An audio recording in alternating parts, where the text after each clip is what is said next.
This lecture is on frequency domain signal analysis. Like as I had told you before, in condition based monitoring, signal analysis is very important, and that too every machinery has a distinct frequency of operation. So, through the signal which has been obtained through the transducers, we need to analyze them to find out the characteristics frequencies of the signal, or in other words the signature of this machinery, because every machinery has a distinct frequency.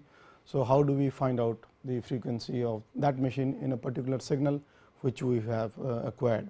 So, in this class we will be going briefly into the mathematics of such signals, how through Fourier analysis people do determine the frequency components of a signal.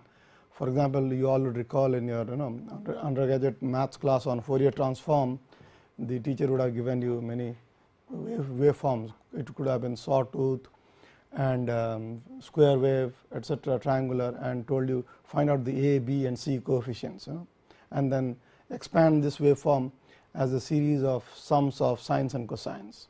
And in fact, this is the very starting point of frequency domain signal analysis, and in this class we will be focusing our attention into such analysis, and later on we will see how such analysis can be used to analyze real world mechanical signals. Well, as you all know, the need for frequency analysis is because of the fact that every mechanical component has a characteristic defect, a characteristic frequency or frequencies which could be related to the defect in the machinery. So, we will be having a distinct signature out of this machinery.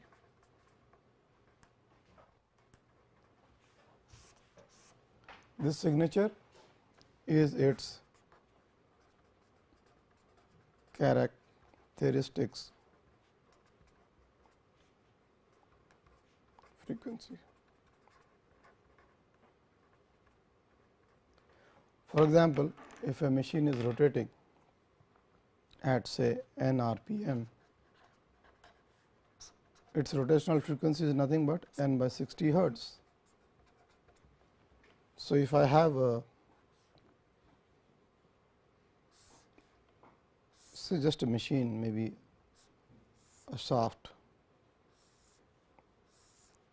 supported on a bearing,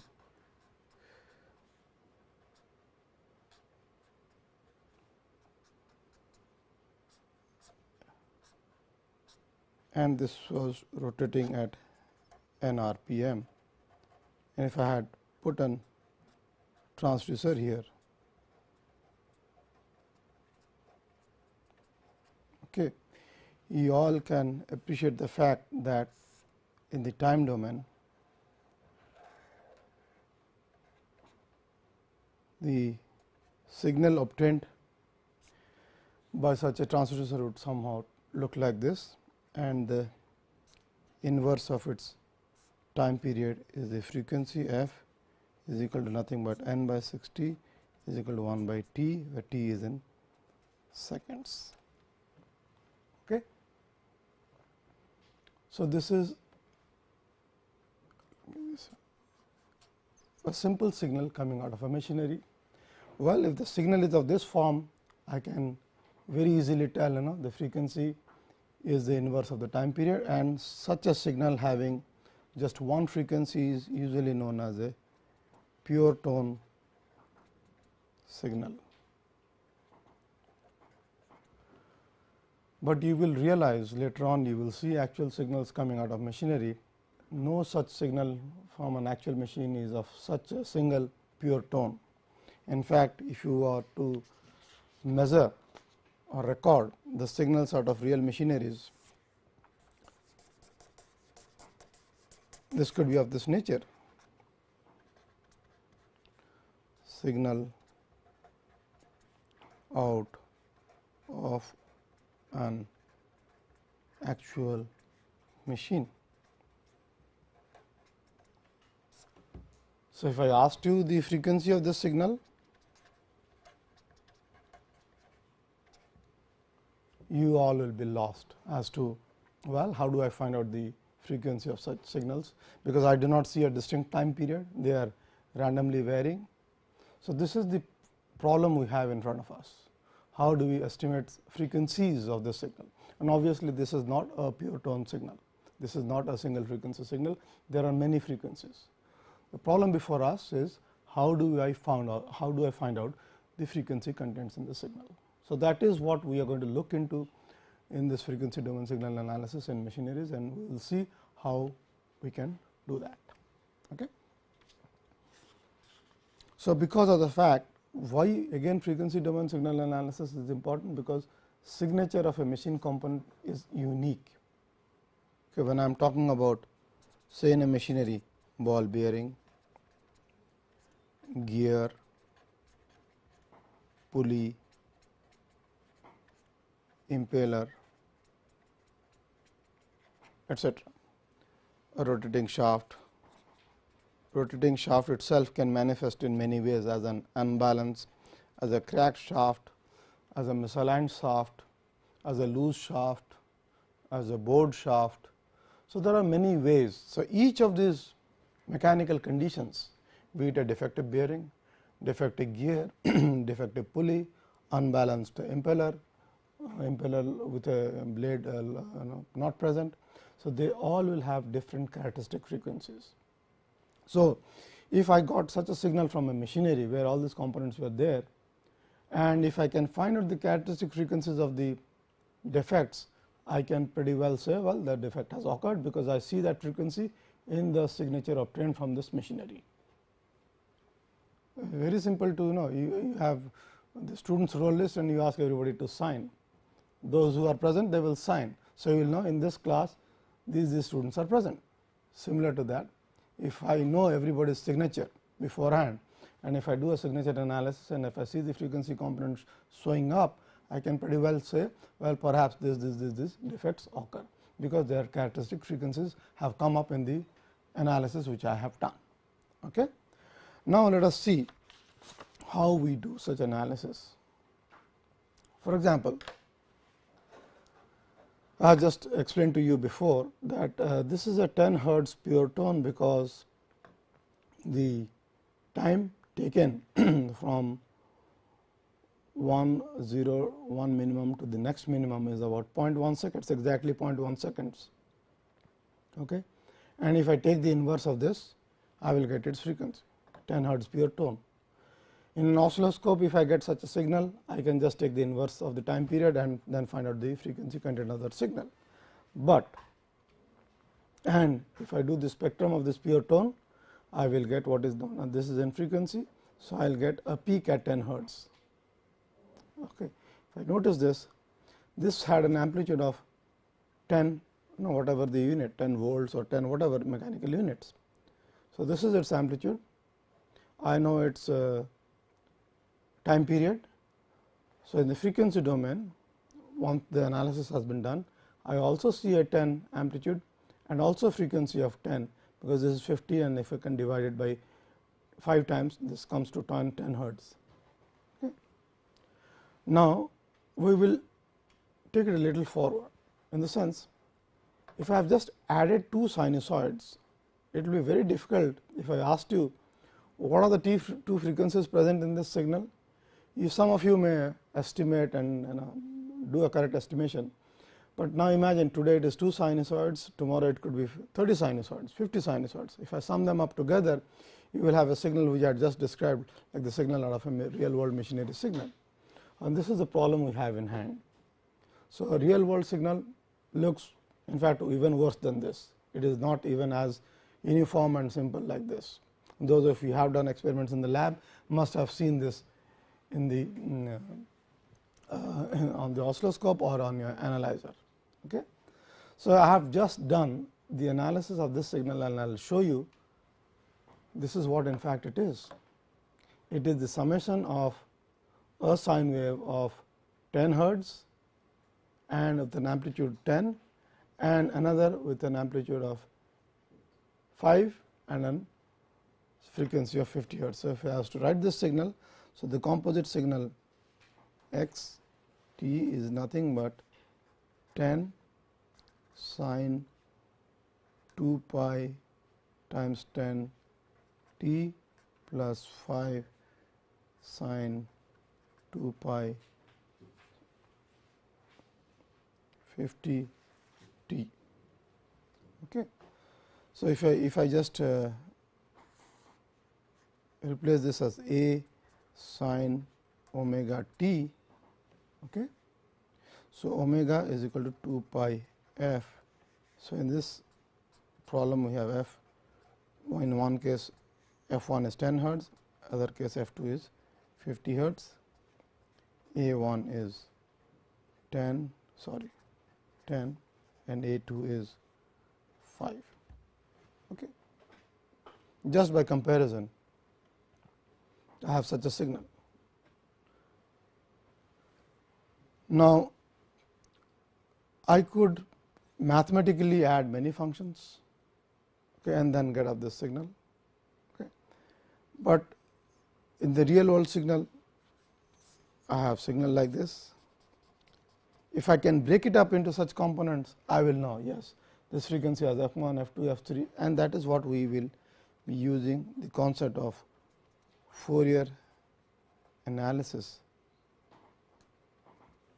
to find out the frequency components. Okay. We will first see for the case of signals which are well defined mathematically.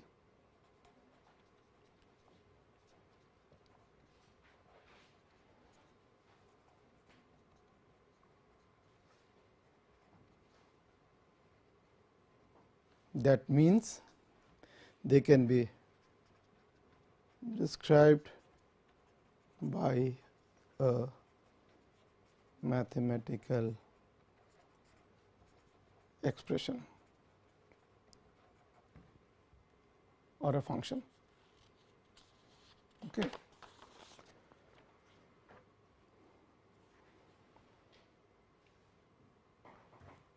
Now, I had shown you the case when one was 10 hertz and another was 50 hertz. Okay. But if I add two signals 10 hertz plus a signal having 10.5 hertz, that means these frequencies are very close.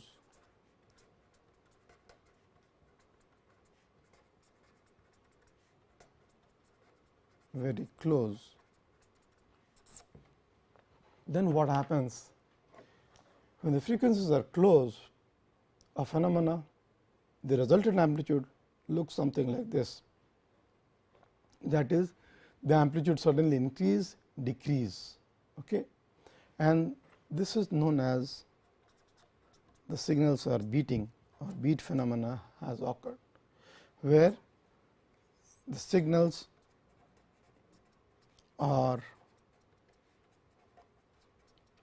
independent of each other. Okay. Now, I will give you an example.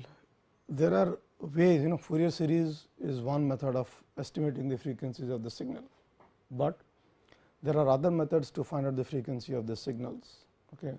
One such method is what is known as by signal heterodyning.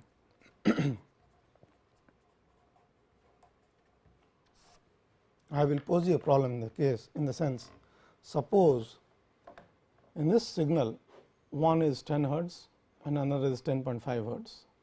I slowly bring by a frequency where I have a provision that I will have a frequency oscillator or a generator wherein I can change the frequencies, and I have a meter which is observing the amplitude of this meter of this signal, resultant signal. So, when the frequencies of this matches with this 10 hertz, this amplitude is going to be steady, isn't it? So, then I will say that the frequency of the unknown signal is equal to the frequency of my known signal. Let me explain to you in this method. Suppose I have a signal S1, suppose I have a signal S2, where is the S2's frequency is known to me, and I have an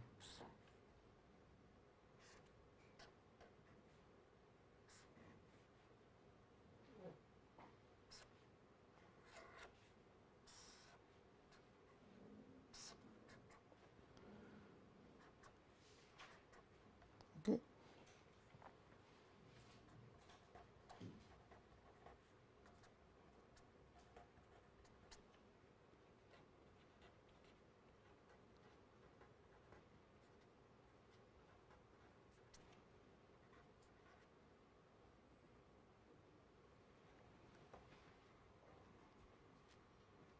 Well, this is the unknown signal.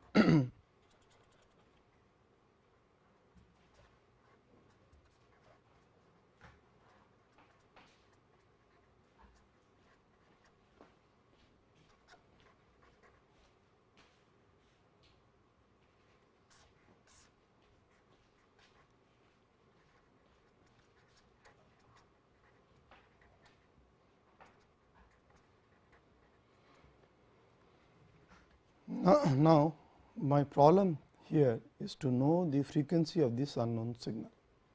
Okay. I have another signal which is my reference signal, whose frequency is known and whose frequency is set by me. Right.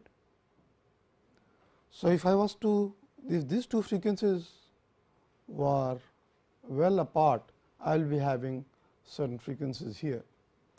But once they come close to the unknown signal is close to this frequency, what is going to happen? I just told you this beating is going to happen, right. Okay, signal is going to reduce in amplitude with time. Okay. Now, once the unknown signal's frequency matches with the known signal's frequency, this is going to be a steady amplitude. Okay. So, this will be a steady thing. I will relate this to, in the earlier days, people use transistor radios. Okay, when they tuned the transistor radios and when they changed the frequency setting of the station, when they came close to the frequency of the station, you will hear kind of a noise like waning and waxing, wow, wow. Okay, and then finally, it will catch on to ye akashvani hai. Okay, because it has latched on to the, because the frequency which you are setting is equal to the frequency of the received signal, and then they will match, and then you will hear the clear voice. But once you are very close to the station while tuning it manually, you will hear this signal which is waning, waxing because of the beating. Okay. And earlier days, when people were not having Fourier systems, where they are not having fast computers, they were tuning the frequency of the, because one frequency is known to you. So, the unknown frequency, if it matches, there will be a steady amplitude. Okay. And this is what is known as signal heterodyning, and I will show you the maths behind this. And this is what happens. For example, when I have the signal 2 pi f naught t and it is very close to f naught plus delta f. Okay. And once this two frequencies match, delta f becomes 0, it is okay. And once this becomes 0, I will have, because delta f is nothing but f 1 minus f naught. So, this will become 0 and whole things will disappear, and then I will have a steady amplitude. Okay. And this is known as signal heterodyning. To know the signal of an unknown signal by matching it with the signal of a known signal. I hope this is clear to all of you. Okay. And this is just from the trigonometric functions. But mind you, the signals are independent of each other. If they are dependent, they will modulate, and that is something we will discuss later on in the classes. But beating signals, because the known signal and unknown signal, they are independent of each other. Okay. I have a set of known signal, some unknown signal is coming, I am summing it up and then seeing this resultant signal. Okay. So, if I just add two signals, this is the, from trigonometry, this is the sin A plus sin B formula has been used here, and I will get this relationship.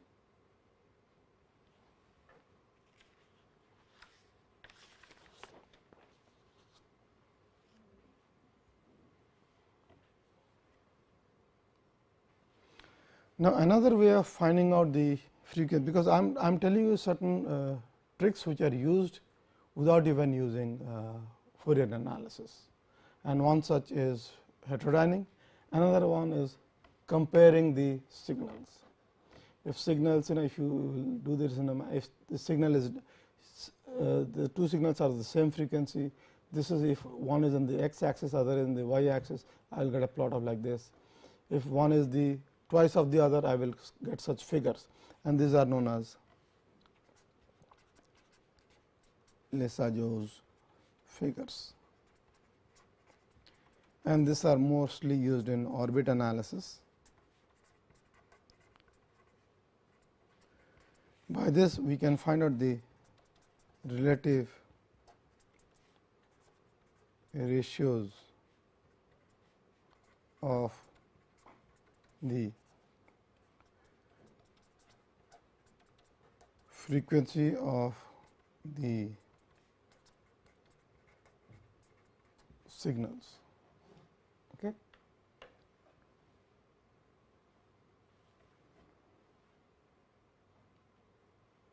Now, before I come to Fourier series, there is another method by which we can do is set up filters. This could be analog in nature, in the sense, what is a filter? Filter means it will allow signals of certain frequencies to pass through and not pass through. For example, if I do the frequency response in frequency domain, this is how typically the response of a filter looks like, and this is known as 0 dB. This means logarithm of output by input. Okay, it could be log 10. When output is equal to input, what happens? It becomes 1, and log of 1 to the base 10 is 0. So, this is known as 0 decibel, and this is the typical frequency response of a filter. This is a band pass filter, wherein it has a lower limit f of L, and this is an upper limit f of C or f of u, and these are known as the lower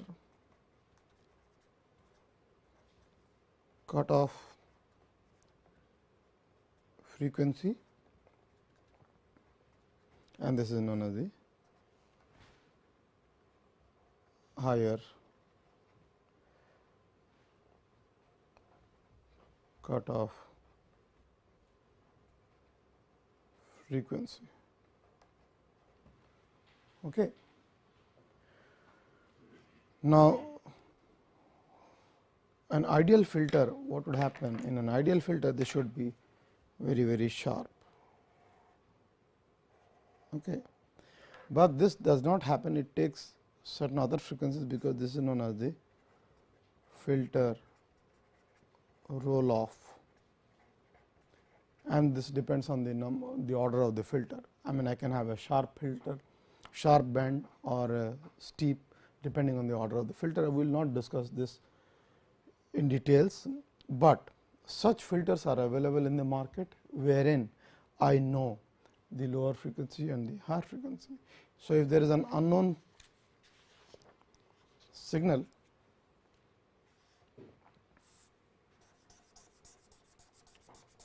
whose frequency is not known, I will pass it through a filter set,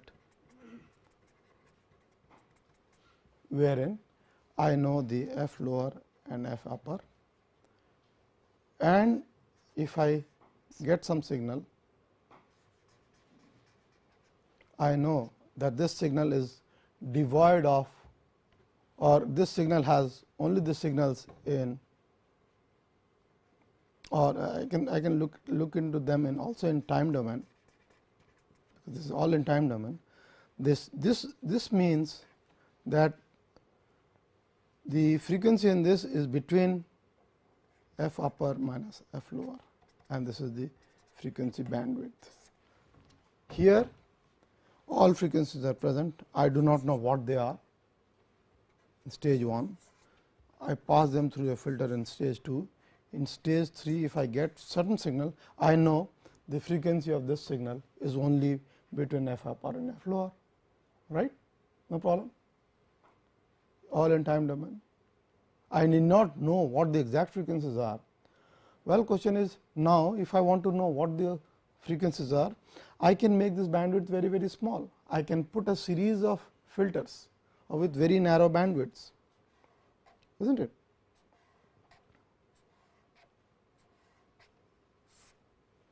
So, I can put a series of narrow band width filters, and if I know each one's bandwidth, I will see what are the frequencies which are present or not just by monitoring the amplitude coming out of this frequency of this filter set.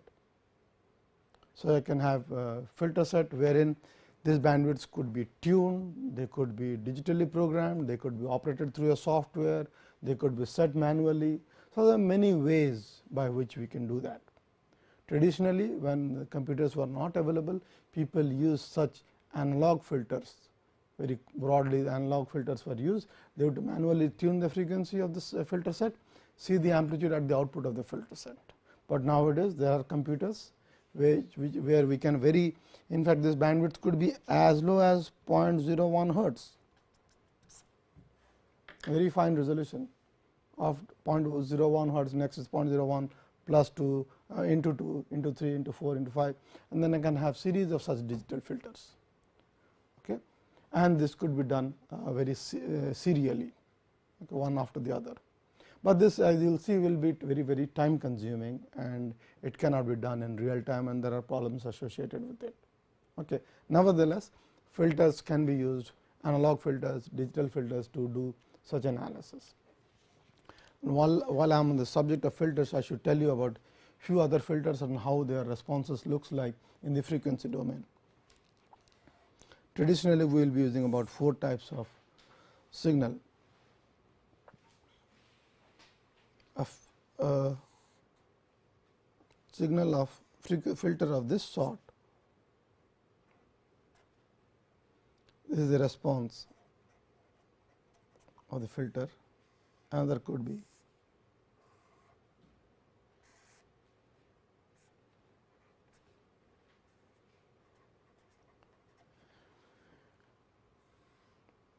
another we just talked about,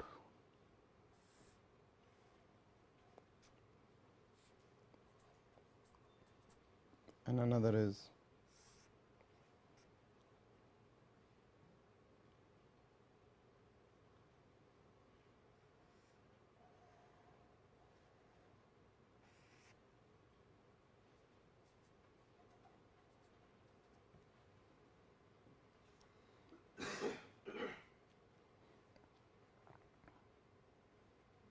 or I am sorry, this one is the other way in fact. Please make a correction. Okay. So, this is, as you will see, is known as a low pass filter. That means, this allows the low pass frequencies signal to go up, and then after certain frequencies they are cut down. Okay. Because by using such a low pass filter, I can know that no frequencies beyond this cutoff frequencies are present in the resultant signal, low pass filter. And opposed to this, this is known as the high pass filter. That means, every frequency beyond the high pass frequency are available, are allowed to pass through, and this is, as you know, the band pass.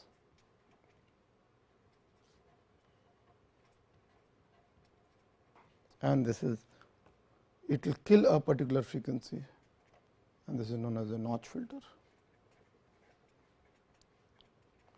Notch filter, I will just give an example. For example, in many of the electrical circuits, we have a predominant frequency of 50 hertz. So, if I put a notch filter of 50 hertz, it is going to remove that 50 hertz signal from the actual signal. So, this is where a notch filter is used. So, if I have such filters, I can also have an estimate of the frequency response of the signals. Okay.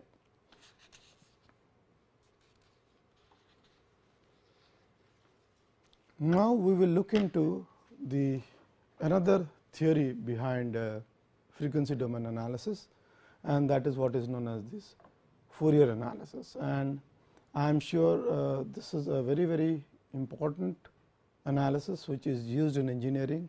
In fact, mathematicians say that out of 10 great inventions or discoveries in mathematics, Fourier series is one such analysis. Fourier series has lot of engineering applications, be it engineering, be it mechanical, civil, electrical, be it in medicine. Everywhere Fourier analysis is useful, in the sense that the most important thing is anything, I will say what this is, anything can be broken up into its frequency components, be it signal, be it physical dimensions, be it the surface roughness. They can all be broken up into different sums of sines and cosines. Okay. And that is why this signal is this is very important. So, let us go back to how to determine the frequency spectrum of periodic signals. Now, as you all know, what is a periodic signal? Signals which repeat with time, and Fourier series says that the signal has to occur from plus infinite to minus infinite and periodic in nature. So, such a signal y t, where y is in the time domain, can be broken up into components as a naught by 2 plus n is equal from an a n cosine n omega t plus b n sin n omega t, where n goes from 1 to infinite. There is another way of representing this, but we can't find out the components a n and b n by this integration. Okay, I will not go into details of this, but I will just tell you the fact that y t, to determine a n and b n, you will see from this equation y t has to be mathematically known to me. And then we have a serious problem here. The real world mathematical signal which the real world machinery signal which I measure, I do not know its y t. I cannot represent it in a mathematical expression. If I was able to do it, represent it mathematically, I could very easily find out its a n's and b n's by doing this integration, and that is a problem. We will see how we can overcome this. So, this capital T is given by 2 pi omega is the period of the signal, where omega is the fundamental frequency or known as the first harmonic, that the fundamental it is always known as the first harmonic, and twice of that is the second harmonic, and so on. And this you will find in any mathematics textbook in your third year Fourier series or second year Fourier series, and this is the very generic form of such an analysis. I will not go into the details of such an analysis here, but I must tell you because of this Fourier, you can all make a note of it, and because I always find it, you should know about the great mathematician who has given us this Fourier series to us, John Baptist Joseph Fourier. You must have heard of the Fourier law of heat conduction, it is the same person. Okay. And we will see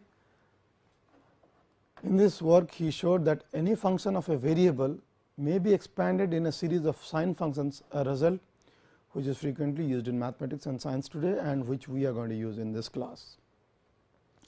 So, to begin with, if I have such an signal, okay, wherein its time period is t and amplitude is a, I can pretty well say, well, this signal has a frequency of 1 by t. So, if the signal is pure tone, I will get I would be thinking that yes, very easily I can construct back the signal.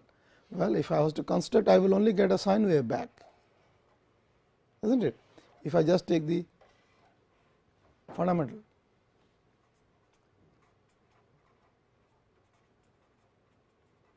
But then I am not getting my original signal. My original, this is my original square wave.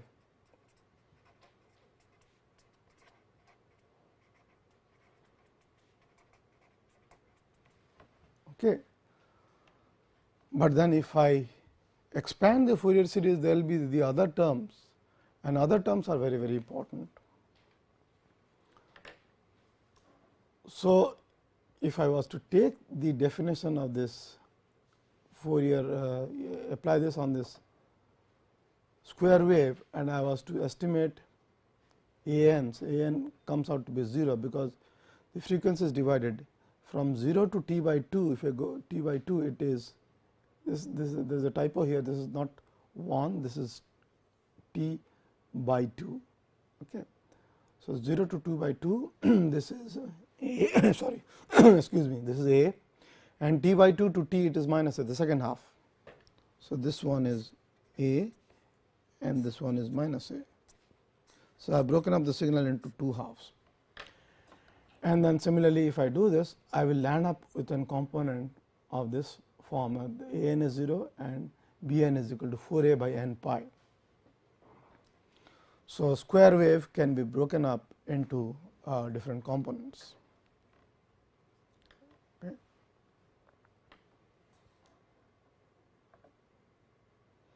And thus, if I was to represent a square wave in the frequency domain, this is the square wave which we originally had. If I did the Fourier series expansion by this expressions here, I will land up with such an expression wherein this is at the fundamental is at 4 a by pi, the second harmonic, in this case it is 3 omega, because the second one does not exist. So, it has omega, 3 omega, 5 omega, 7 omega and so on. So, a square wave x t can be broken up into 4 a by pi sin omega t plus 4 a by 3 pi sin 3 omega t plus 4 a by 5 pi plus sin 5 omega t and so on. And if I take these terms till infinite, if I add them up together, I will get back my original square wave. So, then with confidence I can say, well, I have broken up in this Fourier this square wave by Fourier series into its individual frequency components. So, a square wave is just not a sine wave, but a summation of such sine waves omega, 3 omega, 5 omega, 7 omega, so on. And I am sure in your maths classes you must have done such exercises for triangular waves. In a first year circuit the teacher would have given you break up such a wave, periodic wave form into such Fourier components. Now, you notice interesting thing here, I have now put all of them together, all the harmonics individually they have been plotted, and eventually they have been added up. This is the sum of the first 3 harmonics with an amplitude of a is equal to 1, and you see this dark blue line. We have quite not got back the original square wave.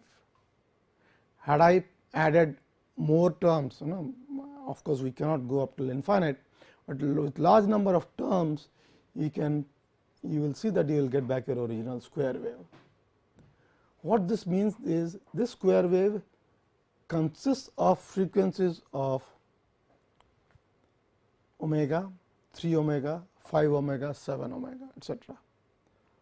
And so, if I get such a signal, I will know this is its frequency content. But the problem still rises that I do not know y t, and that is something we have to live with it. So, we have to do what is known as a mathematical or a numerical estimation of this signal and try to go from it. So, you will see the limitations of the traditional Fourier analysis, difficult to implement numerically for a measured signal, because one obviously has no obvious mathematical form and which we short. If I knew y t, I would have done this integration very easily got back.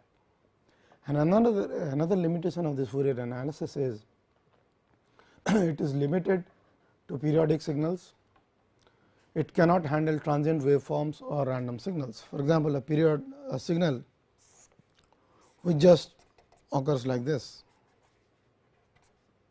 I possibly cannot find out its periodic components because it is not periodic, and these are the limitations of Fourier series analysis. Okay. So, well, how do you go about it? There are the Fourier series, there is an integral method to do it, wherein instead of summations I do an integration from minus infinite to plus infinite, and in such a way I can transform a signal from the time domain to the frequency domain by doing this forward transform. Okay. And we will see how this is done, and the vice versa is also true. If I have a signal in the frequency domain, I can get back its individual time domain components, and this is known as the inverse Fourier transform. Okay. When we have it in the integrational form, we call it as integral, or in the digital form it will be known as the Fourier transform, okay, digital Fourier transform. Okay. And this can be all done digitally. Okay. But in order to do this Fourier transform, I need to have a representative of the signal, okay. And the Fourier transform or integral, this y t could be anything, may be transient, could be random, could be periodic, okay. And the Fourier transform is a complex quantity, okay. And then we always have a Fourier transform pair, wherein the signal can be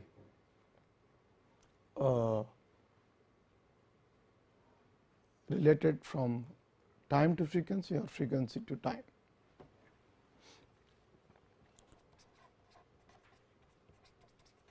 So, we have this Fourier series which is for periodic function. We have the Fourier integral, transform, which can be for non-periodic and the random signals.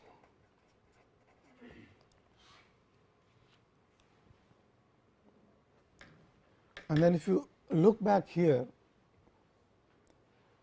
this integration could be done numerically. Once I do numerically this integration, I need to have an estimate of the signal y t at every numerical steps. Okay. So, to digitally implement the Fourier transform,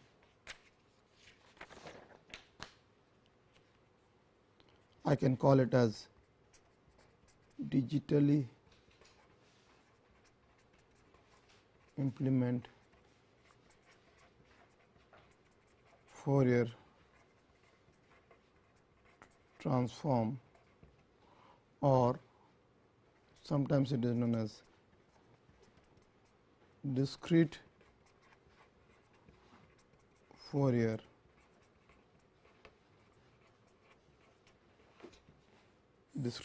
transform, or DFT. I need to have digitally acquired time data. Then this integration can be done. I will. So, the problem is now how do we get this digitally acquired data? I have a signal which is occurring like this. I want to do is DFT, so that I can get the frequency spectrum, but then question is how do I do DFT? Well, there are many algorithms to do DFT. We will discuss that in the subsequent classes, but most important is I need to digitally acquire the time data, and that is what is known as the computational computer aided data acquisition. Data has to be acquired by a computer, converted from analog to digital sample data. This is a real analog data. I have to digitally sample them, so that this digital data YKs can be put in the DFT algorithm to get the Fourier spectrum.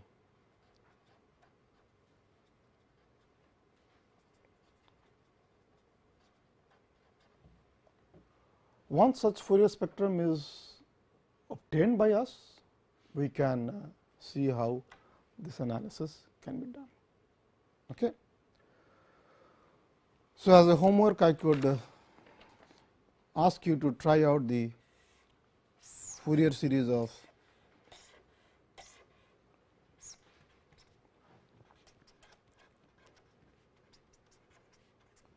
find out the Fourier series representation of these signals. You can take them as A, and this is t by 2, and this is going to infinite. This is a triangular wave.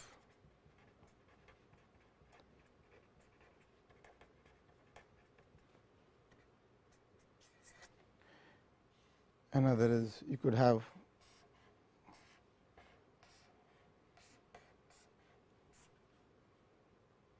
t by 2 t A,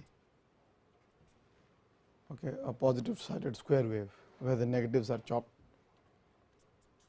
You can find out the Fourier series expansion of such waves. This could be a homework for all of you to do. Okay. And we will either put the results in the website, or we will discuss that in the subsequent tutorial classes, this lecture. Okay. So, in the next class, this would conclude this lecture on the frequency domain signal analysis, but we still do not know how to implement this with real world signal. But the problem I have posed to you is we need to acquire this analog data into a digital form.